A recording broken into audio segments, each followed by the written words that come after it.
Now the way they work is you have your accelerator here on the right hand side. When you pull that, you'll go forwards, front brake here, and your back brake down here, which is the important one. That's the one you want to use by default. On your left foot you have 4 gears going 1, 2, 3, 4 this way, and 3, 2, 1 neutral this way. And when I'm driving, I use my toe on both sides. Some people use their heel, but basically whatever works for you. Now the idea is you're driving along, off the gas, change gear, back on the gas again. So providing you get this basic idea, you'll be fine on one of these bikes. Now if this was a manual, I would have a clutch on my left hand, but because it's semi-automatic, I don't, and that's why they're so great for beginner drivers. You can be in any gear, going at any speed, and they don't stall or cut out. Very nice to learn on. So to turn it on, key, and then 3 seconds on the button, 1, 2, 3, and some gas. Now right now I am in neutral, so when I pull the trigger, the bike won't move forwards. All I need to do is pop it into gear 1, and when I pull the trigger, the bike will go. Now, people often wonder, when you put it into gear 1, will the bike start to walk away with you? And the answer is, if it's set up correctly, the bike should be completely still even when in gear. So the idea, in gear 1 you have good acceleration but a low top speed, and at the other end of the scale, gear 4, you have a high top speed but low acceleration, as I'll show you now. So gear 1, I can accelerate away very quickly. Now if I was a beginner driver and I've never used an accelerator like this before, all I need to do is pop it into gear 4, so 2, 3 and 4, and now I'll find the motorbike has a lot less acceleration and is much more forgiving, so it's great for learning on. All you need to do, put your feet on the ground like this and slowly walk along and start to use the accelerator and understand how this works.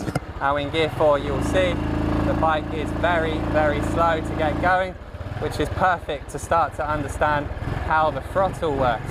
Now if it's your very first time, we will do this inside in a quiet place, and then once you get the hang of the throttle, you'll be okay to go out on the open roads. So I'll just grab my helmet here and then show you how it works out on the roads. So I'm in gear 4 now. I'm going to pop it back into gear 1 just to get going. So the idea to change gears, if you watch my right hand, off the gas, change gear. That's gear 2, off the gas, gear 3, and off the gas, gear 4. So I'm already in gear 4, which is the top speed designed for going quickly. As you can see, I'm driving very, very slowly, and the motorbike is absolutely fine. That's why these are so great. If this was a manual bike, it would have chugged along and cut out and died on me. So if I was a nervous driver, all I need to do is put it into gear 4 and I can drive all the way out the city in 1 gear, just as if this was an everyday normal automatic bike. And then when I get out into the countryside and the mountains, I can start to wonder how my gears work properly. So gear 4, I can just drive all the way out if I wanted to, but now coming up to traffic lights, I'm going to go back to 2, off the gas, braking, braking, braking, down to 3 and down to 2. It's normal to stop at traffic lights in gear 2. You don't have to go back to 1 or neutral, and I can just pull away, no problem. So the traffic lights are red, but in this country you can turn right at red traffic lights, that's no problem at all. Off the gas, change gear, gear 3, and off the gas, gear 4. Now I'm going around 40 kilometers an hour at the moment, and you can see I'm not really being left behind. People do drive very, very slowly here, which is great, and it's usually actually the backpacker who quickly starts to go faster than the general traffic. So coming up to the traffic lights again, off the gas, braking, braking, braking with my right brake, down to 3 and down to 2. Going around corners, it's normal to be in gear 2.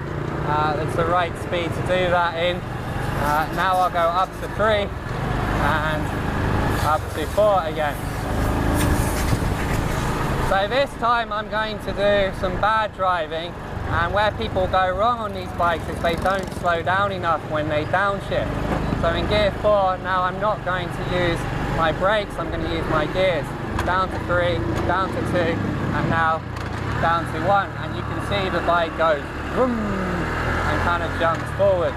That's not good for the bike, and it's also not comfortable for the driver. So to correct that, what you need to do is slow down more. Off the gas, braking, braking, braking with my right foot, down to 3, down to 2, and you can see it's much more gentle. So I'm in gear 2 again, off the gas, gear 3, and off the gas, gear 4.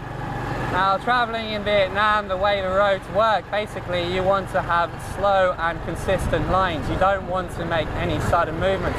Providing you're predictable, people really will just go around you. Off the gas, braking, braking, braking, 3 and 2. Slow and steady. And now indicator on my left hand side, flick it left and off I go left. And then I just need to push it in to cancel. So the other area people make mistakes on is they tend to delay changing gears after coming off the gas. And this will cause the gears to stick. So as an example here, I'm in gear 2, off the gas, wait, wait, wait, now change gear to gear 3, off the gas, wait, now 4. If you do that, you'll find the gears are a little bit sticky, and it should be a fluid motion. Off the gas, change gear, back on the gas again. Now I'm coming to a halt now. Now I am in gear 4, so if I turn off the bike, I will find that I can't move it, which is not very convenient when I want to go get my coffee. It's stuck in gear. So what I should have done is finished in neutral. So to fix that, I'm just going to pop it back into neutral. Now these bikes can go both ways. You can go gear 4 to neutral, or you can go gear 1 to neutral. So it's like a circle. You can go all the way around 1, 2, 3, 4 neutral, or 4, 3, 2, 1 neutral. So I'll just pop it into neutral, and now the bike will move freely, no problem at all. So I'll just show you some other features of these bikes. Over on my right hand side here, I have the lights. All the way to the left is on.